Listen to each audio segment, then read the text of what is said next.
Cuando hablamos de normalización, en realidad hablamos de un conjunto de reglas, parámetros, normas, leyes, como quieran decirlo, que finalmente me va a permitir poder controlar pues la calidad, la seguridad del dibujo y sobre todo la uniformidad, que es lo que va a hacer que el dibujo pues sea un lenguaje universal. Si todos tenemos una visión uniforme, pues vamos a poder entender. Lamentablemente a nivel mundial pues se vive una especie de torre de Babel, en la cual yo asumo que todos ustedes, todo el mundo va a misa, pues, y bueno, sabe lo que me refiero cuando digo la Torre de Babel. A ver, por ejemplo, no sé, ustedes, Noé, a ver, Noé, Abraham, ya que tiene nombres bíblicos, Noé. Sí, profesor, escucho. Sí, ¿qué pasó? ¿Me puede contar ahí qué pasó en la Torre de Babel? ¿Qué es lo que nos dice la historia, la Biblia? Nada, profesor, no, ¿No va a misa? no he leído esa parte. A ver, ¿alguien que quiera participar? A ver, Rosales. Sí, profesor, lo que yo un poco recuerdo de lo que he leído de la Torre de Babel era que aquellos hombres pues querían construir esa torre con la finalidad de repente de llegar al cielo, ¿no? Pero que esto trajo, al final, al destruirse la Torre de Babel, trajo mucha confusión entre las personas, Muy ya que bien.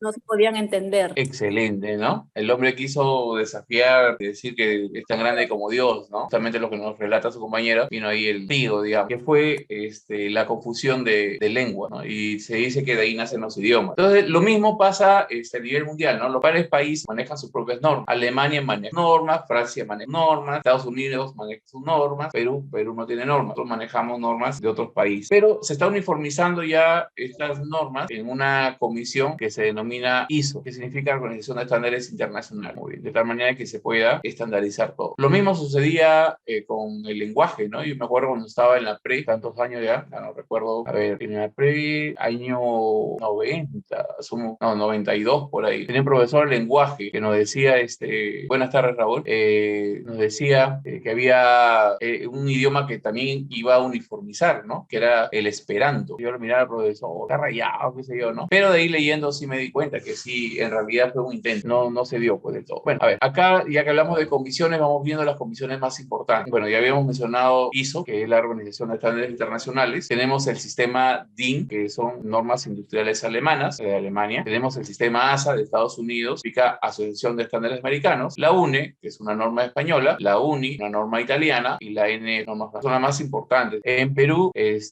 nosotros no tenemos normas propias, pero trabajamos con la ISO, con la DIN y con ASA, pero estas tres están reguladas a través de... como en el curso, supuestamente debería haber tablero, que últimamente, antes de entrar a este tema de la pandemia, ya por lo menos en industrial se veía el curso netamente en dibujar o configurar, cuando trabajamos en CAD, ya un plano arquitectónico, diferentes espesores o diferentes tipos de línea. ¿Por qué? Porque si yo simplemente dibujo e imprimo un plano, no sé si alguien ya tiene experiencia en esto, el detalle es que todos los trazos me van a salir con el mismo espesor. Y si un plano, un dibujo, trazos me van a salir todos con el mismo espesor, pues simplemente el dibujo no se va a entender. Es por eso que acá diferenciamos algunas. Tenemos, por ejemplo, trazo continuo grueso. Son para contornos visibles o lo más importante, digamos, aquello que queremos ver, ¿no? Esto lo vamos a ver pasar rápido nada más, porque como les repito, no vamos a trabajar en gabinete, ¿no? De frente acá en laboratorio nomás, cada quien en su computadora, ¿no?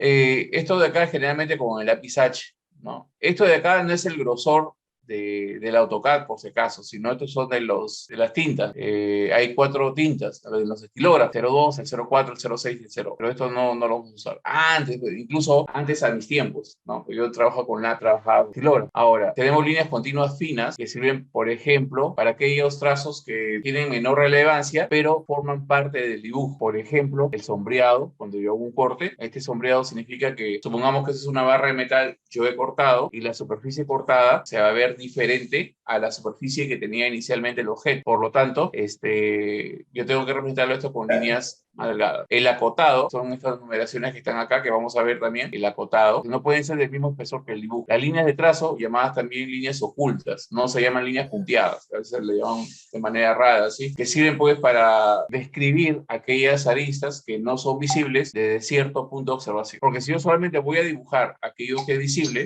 pues la información va a estar incompleta. Muy bien. Tenemos las líneas de punto y raya fina, que son las líneas eje, que el primero es la línea eje en el sistema DIN, y el segundo es la línea eje en el sistema ASA, que sirven para generar pues los ejes de simetría y líneas fantasmas. Y tenemos la línea, esto de acá es como una introducción nada más, después ya cuando empecemos a utilizar estos tipos de trazos yo les voy explicando específicamente cada uno de ellos. Tenemos las mismas líneas, pero más gruesas, que son utilizadas para líneas marchas de corte, ¿no? Cuando yo voy a ejecutar una sección en objeto. Y tenemos líneas continuas irregulares para poder indicar alguna quebradura o rotura en una pieza, ¿no? O una estructura. Muy bien. En lo que respecta a cómo debemos colocar los textos, acá sí hay que tener mucho cuidado. Bueno, más que nada cuando uno dibuja, porque el AutoCAD lo saca automáticamente. Fíjese que la palabra correcto yo lo puedo leer de una manera más cómoda que la palabra incorrecto. Entonces, cuando el ángulo es 0 grados para el texto, la palabra correcto, pues va así. No digo que vaya debajo o arriba de una línea, sino que va escrito de esta manera. Cuando el ángulo es mayor a 0 y menor a 90, se escribe de esta manera, alineada, mayor a 90 y menor a 180. Acá en las proyecciones también, mayor a 180 y menor a 270, y acá 270, 360. La duda generalmente viene acá, en el texto vertical. Cuando el texto es vertical, ojo, el texto siempre se escribe de abajo para arriba. Les digo esto porque, bueno, cuando uno genera las cuotas en AutoCAD sale automáticamente, pero cuando a veces queremos colocar algún texto adicional nosotros en una parte del dibujo, por ejemplo, quiero dibujarlo a 90 grados, entonces cometemos el error por colocarlo así, debe ser de abajo para arriba. ¿Y para qué me están indicando esto de acá? Porque esto de acá le va a dar mayor comodidad a la persona que va a leer el plano, entonces ya no tiene que estar girando la cabeza, ni tampoco vamos a estar girando el plano, la lámina, para poder entender. En lo que son formatos de dibujo, básicamente, pues, si bien trabaja pues, desde el A3 hasta el A1 o el A0, ¿no? Dependiendo de qué es lo que la escala, pues, y qué es lo que se está dibujando. Pero ¿cómo calculamos cada una de las escalas? Por ejemplo, si yo tengo el formato estandarizado más pequeño, que es el DIN A6, y quiero el siguiente formato, que es el DIN A5, ¿no? El que le sigue, lo único que tengo que hacer es multiplicar por 2 el lado menor. De tal manera que, fíjese, yo voy a tener acá el DIN A5 me va a contener 2 DIN A6. Yo no tengo que memorizarme todas las medidas. Solamente conozco una y el resto se deduce. ¿Y cuál es el más conocido? Es el A4. Pues el A4 sabemos que mide 210 por 297 milímetros. Si yo quiero el A4, lo que mencionaba, entonces multiplico por 2 el lado menor y ahí tengo el A. Ahí diga que esto mide 210 por 294. O 210 por 294. 290. Multiplico por 2 el lado menor por 297, pero multiplico por 2 el lado menor y tengo el A3. Entonces esto va a medir 420 por 290. Y así sucesivamente tenemos el A2, el A1, y que se manejan ustedes, el A0, el 2A0 y el 4A0. Ya se imaginan, el 4A0 pues son semejantes láminas, que básicamente eso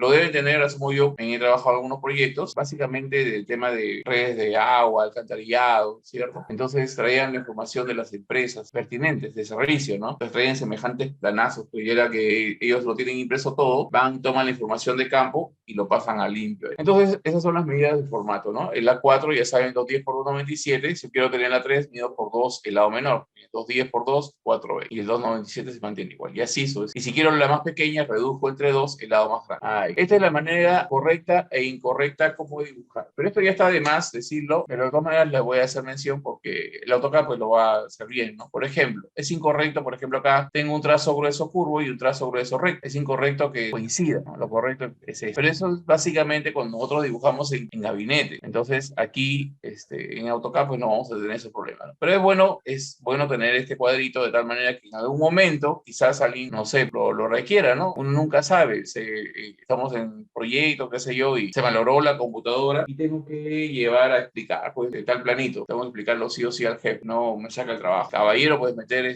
la cartulina. Muy bien. Acá, por ejemplo, la intersección entre una línea continua y una oculta no debe haber espacio, igual entre dos ocultas. Cuando tengo dos líneas ocultas o de trazo paralelas, deben estar así, de esta manera, desfasadas, ¿no? Porque podría generar algún tipo de... El membrete, pero nuevamente igualito cuando se dibuja, este es un membrete académico, muy diferente pues al membrete que la empresa considera para colocar la información pertinente a cada uno de los planos. Bueno, pero esto de acá se llenaba de esta forma, ¿no? En este caso ustedes no van a llenar membretes, ¿no? Y como no trabajamos en lámina, pues lo paso rápidamente nada más, ¿no? Pero se indicaba acá la escuela, perdón, la sección, el número de orden,